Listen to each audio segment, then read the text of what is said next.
बात करते हैं अपन रेस्पिरेटरी सिस्टम की।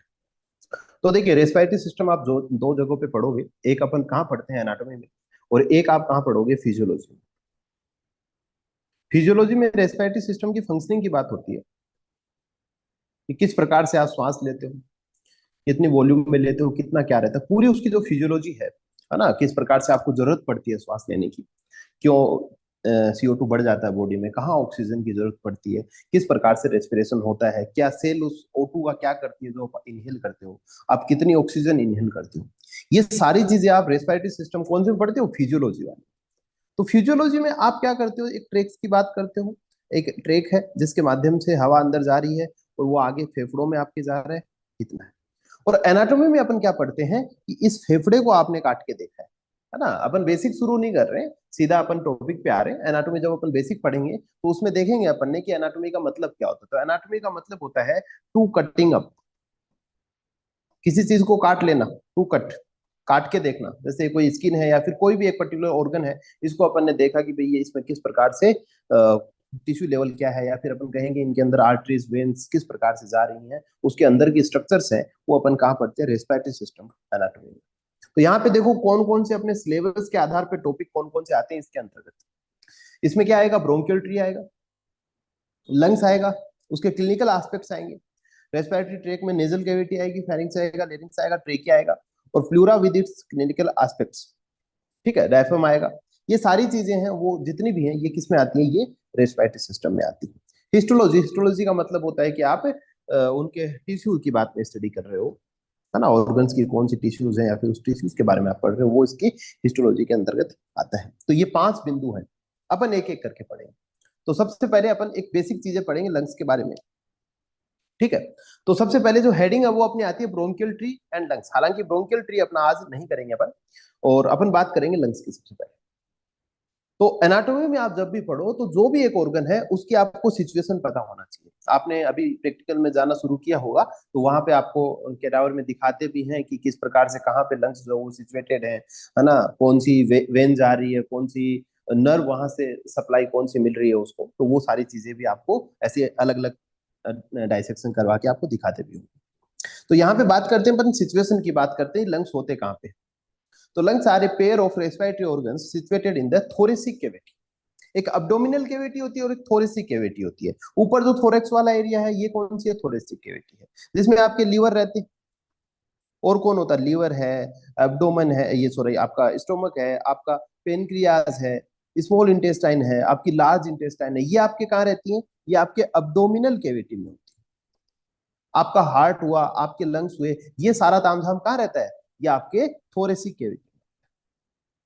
ठीक है, तो ये चीज हो गई। तो लंग्स कहाँ होते हैं, लंग्स भाई थोरेसिक कैविटी में। कहते हैं कि lungs are pair of respiratory. तो यहाँ कहीं भी पेयर का मतलब, पेयर का तात्पर्य होता है दो। तो लंग्स कितने होते हैं, दो होते हैं। आगे आता है lungs are spongy in texture. Spongy का मतलब होता है कि लंग्स जो वो किससे बने होते हैं, एल्वियोलाई से बने होते हैं। एल्वियोलाई मतलब क्या होता है, एल्वियोलाई जानते हो क्या होता है एल्वियोलाई, क्या फंक्शन क्या होता है एल्वियोलाई का, कोई बता पाएगा।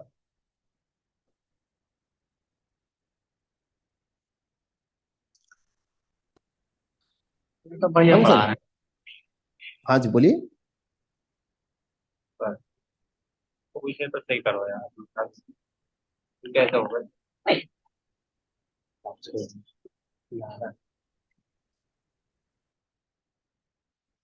हाँ जी, तो एलुलाई की बात अपन करते हैं। तो एलुलाई जो है वो क्या करते हैं, आपको सरफेस एरिया प्रोवाइड करवाते हैं। किस चीज के लिए, आपकी जो ऑक्सीजन है या फिर जो भी गैसेज हैं उनका ट्रांसफर होता है या फिर उनका एक्सचेंज होता है, उसके लिए जो एलुलाई है वो स्पेस प्रोवाइड करवाती है। तो एलुलाई क्या होती है, कि एम्प्टी स्पेस होती है, एक खाली जगह। इस प्रकार से एलुलाई बनती है मान लीजिएगा। और इन्हीं की मदद से क्या बनता है, पूरा का पूरा फेफड़ा बनता है, आपका लंग्स बनते हैं। और ये लंग्स क्या बन गए, एक प्रकार के जैसे स्पंज होता है। स्पंज क्या करता है, आप स्पंज को ऐसे स्क्वीज करते हो तो अपने अंदर पानी स्टोर कर लेता है, फिर आप उसको दबाते हो तो वो पानी बाहर कर देगा। तो स्पंज में क्या होती है, छोटे छोटे होल्स होते हैं जिसके अंदर क्या होता है, पानी स्टोर हो जाता है। उसी प्रकार से जो स्पंजी नेचर का हो जाता है कौन, लंग्स। तो जिस प्रकार से स्पंज में छोटे छोटे पोर होते हैं, उसी प्रकार लंग्स में भी एल्वेलाई होती है। तो इसीलिए इसको क्या बोलते हैं, स्पंजी टेक्सचर होता है। Each lung is present in their corresponding pleural cavity. तो लंग्स की जो कैविटी होती है उसको क्या बोलते हैं, प्लूरल कैविटी होती है। ये कोई बड़ी बात नहीं है। जो प्लूरल शब्द होता है ना, वो लंग्स के लिए ही प्रयोग किया जाता है। कुछ भी बात करें, जैसे कोई भी प्लूरल केविटी, तो किसकी केविटी हो गई? लंग्स की हो गई। इसी प्रकार से पल्मोनरी जो शब्द होता है वो किसके लिए होता है? लंग्स के लिए। जैसे आपसे पूछ ले पल्मोनरी वेन कहाँ होती है, तो उसमें कहीं ना कहीं जो है लंग्स का रोल जरूर रहेगा। ये शब्द होते हैं पर्टिकुलर, ठीक है। उसी प्रकार से कोरोनरी जो शब्द होता है वो हमेशा हार्ट के लिए यूज में आता है। Right and left lungs are separated by mediastinum. Mediastinum एक बीच में अपन कह सकते हैं एक सेपरेशन चीज होगी, यहाँ पे केविटी कह सकते हैं, मीडिया स्टेनल केविटी, जो कि लंग्स को सेपरेट करती है, ठीक है, राइट और लेफ्ट, ठीक है। इसके बाद में कलर की बात करें तो बच्चों में जो पिंक कलर का होता है, क्योंकि ज्यादा बाहर की हवा जो है, बच्चे नए हैं तो लंग्स भी क्या एकदम नया है, तो नया है तो पिंक कलर का। जैसे जैसे पुराना होता जाएगा फेफड़ा, तो उसमें क्या जा रही है? बाहर की डस्ट पार्टिकल जा रहे हैं, बाहर का फ्यूम जा रहे हैं, धुआं जा रहा है, तो उसकी वजह से क्या हो गया? ब्राउन कलर का हो गया, या फिर अपन क्या कहेंगे, वो ग्रे कलर का हो गया। तो कलर की बात हो गई। वेट की बात करें तो राइट लंग जो है वो 625 ग्राम का है, और लेफ्ट लंग जो है वो 575 ग्राम का है, ठीक है। तो ये भी एक बात हो गई। तो कहने का मतलब बड़ा कौन सा होगा, साइज में बड़ा कौन सा हो जाएगा, ठीक है। इसके बाद में अपन बात करते हैं एक्सटर्नल फीचर्स की। बात करें तो शेप जो है लंग्स कैसी हो जाएगी? कोनिकल शेप हो जाती है। अच्छा, लंग्स के कौन कौन से पार्ट होते हैं? जैसे 4 पार्ट होते हैं। एक होता है जैसे एपेक्स। एपेक्स मतलब बिंदु होती है, पॉइंट, टिप जिसको अपन कहें, ठीक है। बेस मतलब वो जिस पे टिका हुआ है। तो देखिए लंग्स की बात करें तो अपेक्स कौन सा हो जाएगा? जो ऊपर की बिंदु रहेगी। देखो आप इधर आ जाइए, तो अपेक्स कौन सा हो जाएगा? जो ऊपर का जो टॉप पार्ट होगा उसको क्या बोलते हैं? अपेक्स बोलते हैं। और जो नीचे का पार्ट होता है, जो चौड़ा भाग होता है, वो क्या होता है? बेस होता है। हार्ट में यही चीजें विपरीत हो जाती है। जैसे हार्ट कैसे बनता है? हार्ट ऐसे बनता है ना, मान लीजिएगा ऐसे बना। अब ये इस प्रकार से मान लीजिएगा, इसका क्या निकल गया? एक वेंट्रिकल निकल जाता है, लेफ्ट वेंट्रिकल। तो ये वाला क्या है? ये पतली टिप पार्ट है, तो इसको क्या बोलते हैं? अपेक्स बोलते हैं। हालांकि नीचे होता है अपेक्स, और ये ऊपर वाला जो चौड़ा भाग होता है इसको क्या बोलते हैं? बेस बोलते हैं। लंग्स में थोड़ा उल्टा होता है, ये इधर अपेक्स हो गया, नीचे वाला पार्ट क्या हो गया? बेस हो गया, ठीक है। इसके अलावा और क्या क्या चीजें हैं? बेस है, बेस दोनों बता दिया। बॉर्डर्स होते हैं। बॉर्डर कौन कौन से हो गए? 3 प्रकार के बॉर्डर हो गए, एंटीरियर बॉर्डर, पोस्टीरियर बॉर्डर और इंफीरियर बॉर्डर। इसी प्रकार से सरफेस। सरफेस कौन कौन सी, ये याद रखना है कि बॉर्डर्स कितने होते हैं? 3 बॉर्डर्स होते हैं, है ना, ये याद रखना आपको। सरफेस कितने होते हैं? 2 होते हैं। कोस्टल सरफेस होती है और एक मीडियल सरफेस। कोस्टल सरफेस मतलब जो किनारों की तरफ। कोस्टल किसको बोलते हैं? कोस्ट किसको बोलते हैं? है ना, किनारा तो होता है समुद्र का किनारा, कोस्टल एरिया। तो जो किनारा है वो कौन सी सरफेस है? कोस्टल सरफेस है। और जो मीडियल सरफेस, देखिए एक होता है मीडियल, है ना, समझने का प्रयास करना। एक होता है मीडियल, एक होता है लेटरल। अगर आप बॉडी के बीच में एक लाइन खींचोगे, है ना, एक लाइन खींच ली मान लीजिएगा, और कोई एक स्ट्रक्चर बना ली, मान लीजिएगा आंख बना ली है, ये आई है ना, ये बॉक्स है, ये आंख है, ठीक है। अब इस जो मीडियल पार्ट है, बॉडी का जो सेंटर पार्ट है, इसकी तरफ कोई भी चीज आती है उसको बोलते हैं मीडियल, और उससे दूर की तरफ होगी उसको बोलते हैं लेटरल, ठीक है। अब जैसे मान लिया आपकी आंख है, आंख यहाँ जस्ट ये नाक वाला पार्ट है, ये मान लीजिएगा नाक है आपका, यहाँ का जो पार्ट है इसके जस्ट नजदीक वाला, इसको बोलते हैं मीडियल पार्ट। और ये दूरस्थ भाग है, इसको बोलते हैं लेटरल, जो बॉडी से दूर है उसको, ठीक है। तो ये मीडियल और लेटरल आपको ध्यान में रखना है। तो मीडियल सरफेस का मतलब क्या हो गया? जो बॉडी सेंटर की तरफ है। मान लीजिएगा एक फेफड़ा है, ये वाला पार्ट किधर जाएगा? ये बाहर की तरफ है, ये बॉडी से बाहर कॉर्नर्स की तरफ है, इसलिए इसको कोस्टल सरफेस बाहर वाला बोल दिया। अब इसका विपरीत कौन सा है? ये सेंट्रल लाइन की तरफ जा रही है, तो इस सरफेस को क्या बोल देते हैं? इसको बोल देते हैं अपन मीडियल सरफेस, ठीक है। ये 2 बातें हो गई। इसके बाद में जो मीडियल सरफेस है वो भी 2 होती है, एक वर्टिब्रल सरफेस जो वर्टिब्रास को फेस करती है, और एक मीडिया स्टिनल सरफेस जो ये मीडिया स्टिनम को फेस कर रही है, तो वो कौन सी हो गई? मीडिया स्टिनल, ठीक है। तो ये वाली कौन सी हो गई? मीडियल, ठीक है। तो ये चीजें आपको ध्यान में रखनी है। तो अपन ने कहा भाई लंग्स में 3 बॉर्डर होंगे, एंटीरियर, पोस्टीरियर और इंफीरियर। इसके अलावा सरफेस 2 रहेंगी, कोस्टल सरफेस और मीडियल सरफेस, इतना भी याद रख सकते हो। मीडियल में भी अगर आप याद रखना चाहो तो वर्टिब्रल सरफेस भी होता है और मीडिया स्टिनल सरफेस भी होता है। इनको आपको याद ही करना पड़ेगा कि भाई फेफड़ों में कौन कौन सा तामझाम होता है। जैसे जैसे अपन कुछ कुछ चीजें इनके बारे में पढ़ते जाएंगे तो इनको बार बार बॉर्डर्स और सरफेसेस को अपन बार बार रिविजन करते रहेंगे। इसके बाद में अगली सबसे पहली चीज आती है अपेक्स। अपेक्स को और क्या बोलते हैं? कुपुला भी बोलते हैं, कुपुला, ठीक है। बस इतना ही है। Apex is blunt and lie above the level of anterior end of first rib. अब इंपॉर्टेंट है, देखो ये वाली क्या हो जाएगी? ये अपनी फर्स्ट रिब है, ये वाली अपनी पहली रिब है, और जो अपेक्स है वो इससे भी क्या निकल रहा है? इससे भी बाहर निकल रहा है। इसीलिए इसको क्या कह रहा है कि जो अपेक्स वाला पार्ट है, जो लंग्स का ऊपर चोटी वाला भाग है, वो कहां है? वो above the level of anterior end of first rib. तो जो एंटीरियर मतलब आगे वाला भाग है इसका, है ना, उसका जो खत्म हो रही है, जो फर्स्ट रिब खत्म हो रही है, उसके भी ऊपर तक गया हुआ है कौन, अपेक्स पार्ट। ठीक है। It reaches nearly 1 inch above the medial 1/3 of the clavicle. Clavicle से भी ऊपर है, कितना ऊपर है, देखिए कह रहा है कि अबव द मीडियल 1/3। क्लेविकल के दो पार्ट किए जाते हैं इस प्रकार, जैसे मीडियल 1/3 और इधर ऐसे 2/3 1/3 ऐसे करके इसके दो भाग होते हैं क्लेविकल के। वो जब अपन क्लेविकल बोन पढ़ेंगे ना, उस समय बात अपन इसकी करेंगे। लेकिन कह रहा है कि मीडियल 1/3 ऑफ द क्लेविकल, इसके जो पार्ट है इसके भी ऊपर निकला हुआ है, just medial to supra clavicular clavicular fossa. तो ये सुप्रा क्लेविकुलर फोसा जो ये सब है, ये जब अपन बोन पढ़ेंगे तो उनकी बातें करेंगे। एक बार अपन इसको समझने के लिए अपन याद करते हैं। ठीक है, तो अपेक्स क्या है, यहां से भी ऊपर निकला हुआ है जो अपने को दिखाई दे रहा है डायग्राम। इसके बाद में अपन बात करते हैं बेस की। बेस कैसा होता है, तो लंग्स का बेस देखिए ये वाला बेस है, और ये इस प्रकार से होता है, ऐसे एकदम ऐसे सीधा नहीं होता, ये थोड़ा गोल होता है। गोल का मतलब क्या हो गया, ये semi lunar. Semi lunar, semi lunar का मतलब आधा चांद अपन कह सकते हैं, इस प्रकार से होता है। ठीक है, डोम से। और क्या होता है, कॉनकेव होता है, वही बात है, एक बात कॉनकेव हो गया। ठीक है, दो प्रकार के मिरर होते हैं ना, कॉनकेव कॉन्वेक्स। हिंदी मीडियम के विद्यार्थियों में उत्तल अवतल वाले होते हैं, है ना, वही तो कॉनकेव होता है। It rests on the diaphragm, which separate the right lung from the right lobe of liver and left lung from the left lobe of the liver. Fundus of stomach and spleen. अब देखो, थोड़ी सी चीज आपको ध्यान रखनी है। मैंने कहा लंग्स कहाँ होते हैं, थोरेसिक कैविटी में होते हैं। समझने का प्रयास कीजिएगा। देखिए मैंने कहा कि भाई ये क्या है, ये एक थोरेसिक कैविटी है,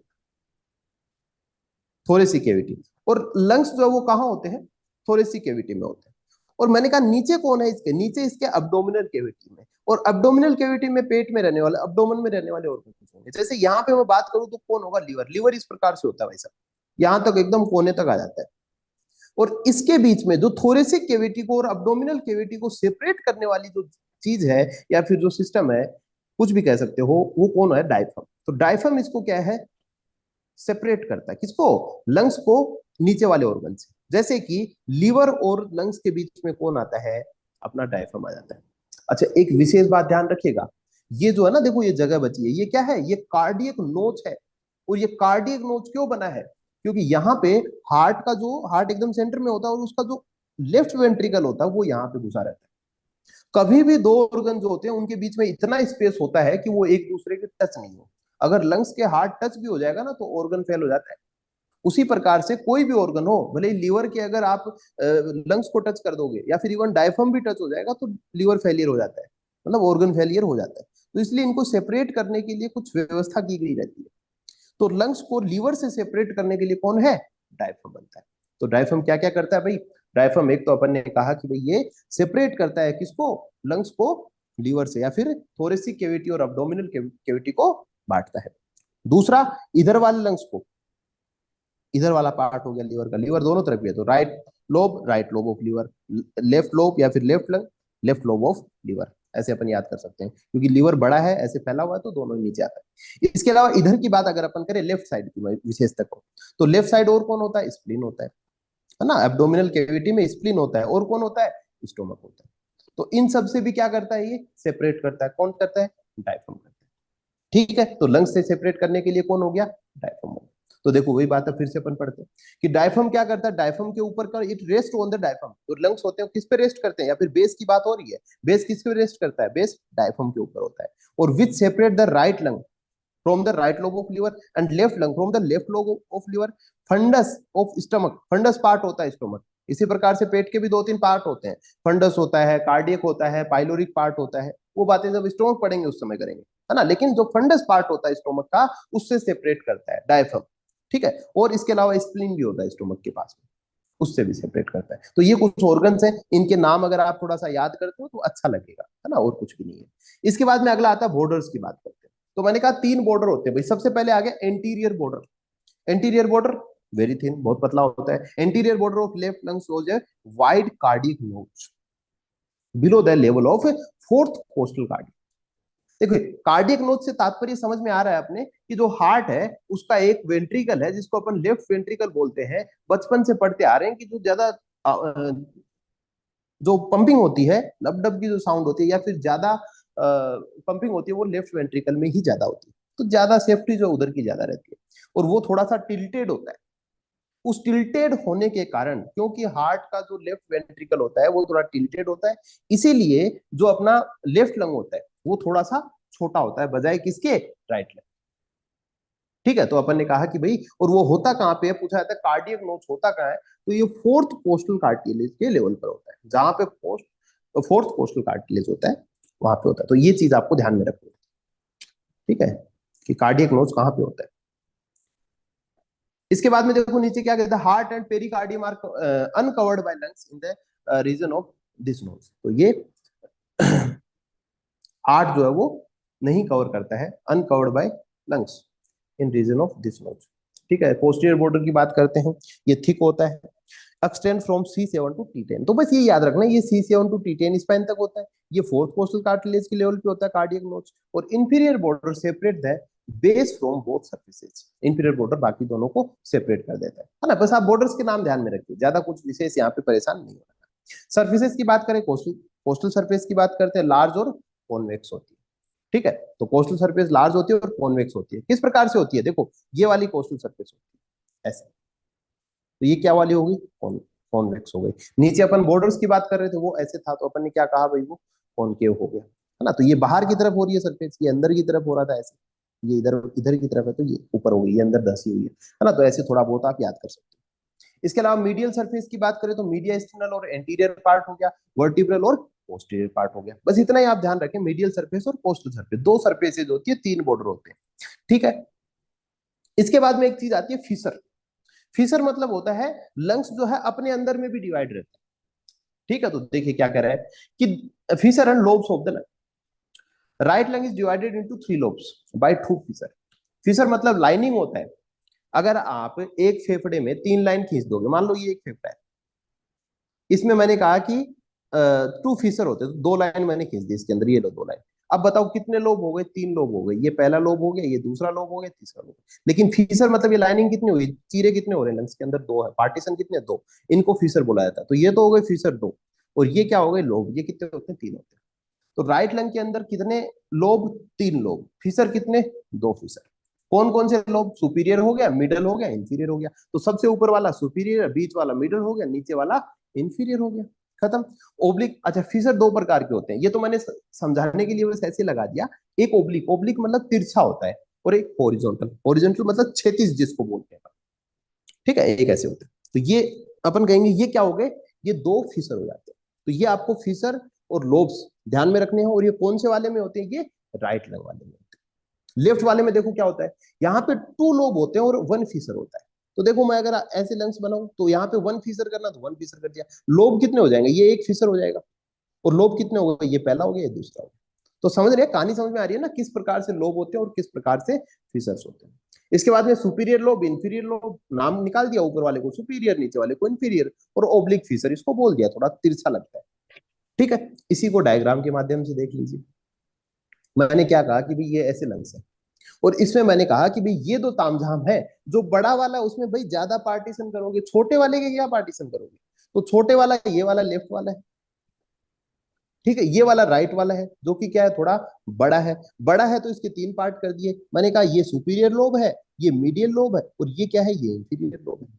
और मैंने कहा इसके 2 फीसर कर दो आप, तो 2 बीच में लाइनिंग कर दी, देखेगा एक ये लाइनिंग खींच दी, और एक ये वाली हो गई, ये थोड़ा ओब्लिक फीसर हो गया, और ये हॉरिजॉन्टल फीसर।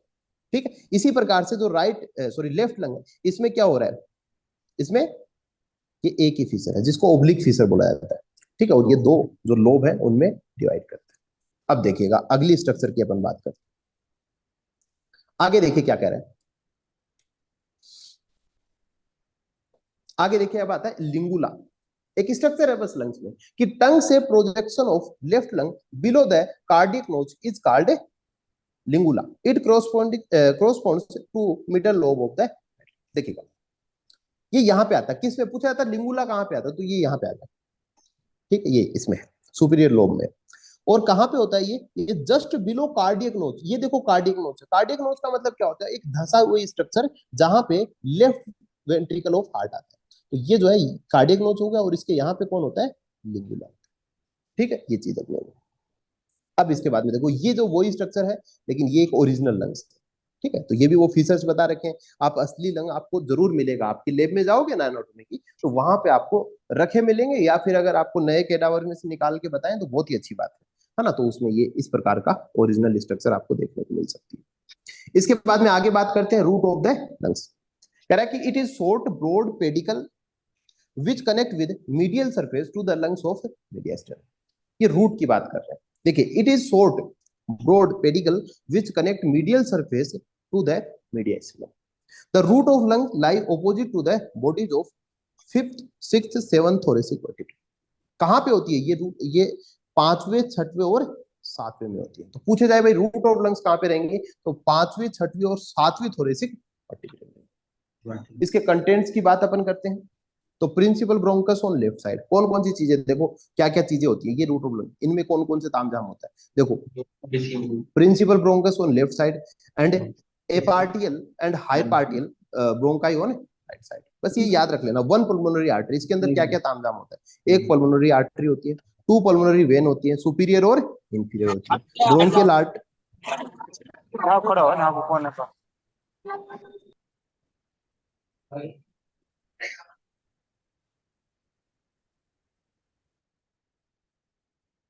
इसके अलावा और कौन है, ब्रोंकियल आर्टरी है, one on right side and two on left side, bronchial veins है, anterior and posterior pulmonary plexuses of nerves. ठीक है, प्लेक्सेस क्या होते हैं, अपन प्लेक्सेस की बात करेंगे। अलग अलग प्लेक्सेस होते हैं, एक ग्रुप ऑफ नर्व्स होते हैं। ठीक है, तो वो पूरा एक सिस्टम काम करता है उसमें। Bronchopulmonary lymph node and lymphatics of lung और एरियोलर टिश्यू। तो ये सारी चीजें होती हैं जो किसमें आती है, रूट ऑफ लंग्स के अंतर्गत आता है। ये इसके सारे कंटेंट हो। इसके बाद में एक ये चीज और आती है, यहाँ पे देखिएगा, ये भी उसी प्रकार से अपन कहें, जैसे ये पूरे पूरे एक एक चीजें, जैसे पल्मोनरी आर्टरी है ना, ये सारी चीजें हैं, एंटीरियर पल्मोनरी प्लेक्सस है, ये सुपीरियर इंफीरियर पल्मोनरी वेन है ना, ये ऐसी चीजें। तो ये सब अपन एक एक करके अपन देख सकते हैं।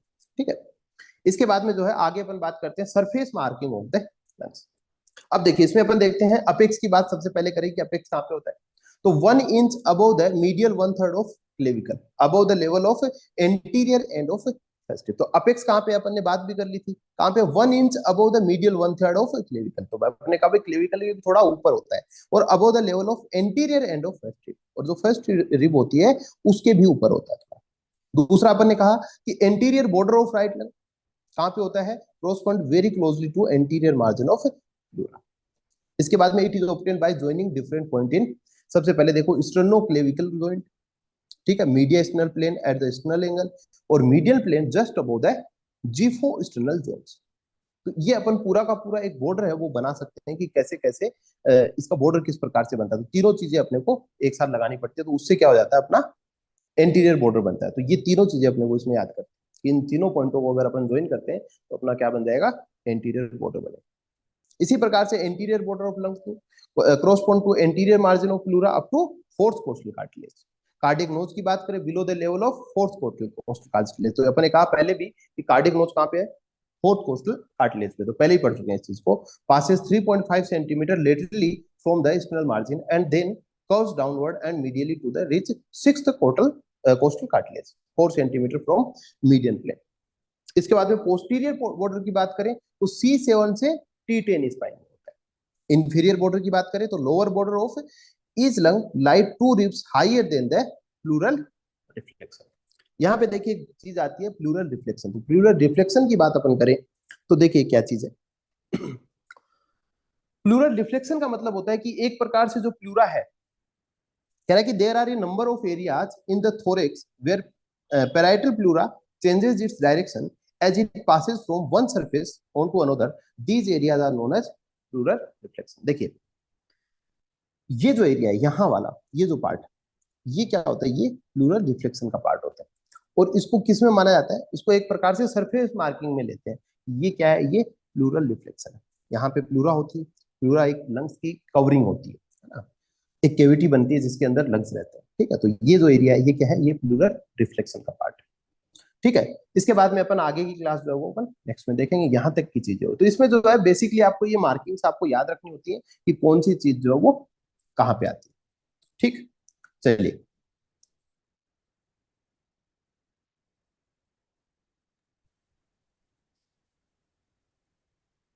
यार सर नोट्स भेज देना सर।